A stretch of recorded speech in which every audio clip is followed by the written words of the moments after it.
Now next problem is a force of 5 Newton is applied perpendicular to the plane of a uniform door 2 meter high and 0.6 meter wide.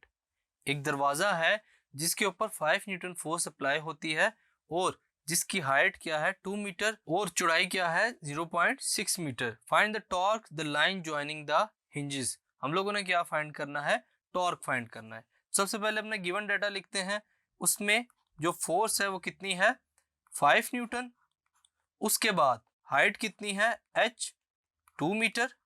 उसके बाद width कितनी है w 0.6 metre और angle theta क्या है हमारे पास 90 degree.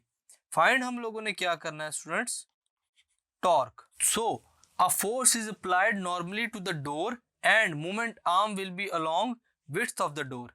Movement arm किसके along होगा, डोर की विड्थ के along. So w is equal to r which is moment arm which is equal to 0.6 meter.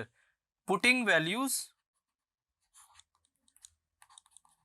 फार्मूले में वैल्यूज पुट करते हैं.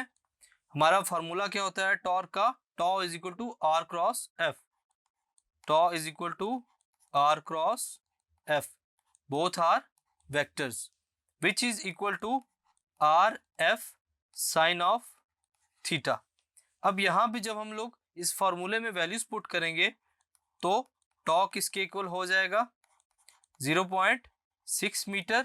फोर्स क्या है हमारे पास 5 न्यूटन और एंगल क्या है sine 90 degree which is equal to 3 newton metre.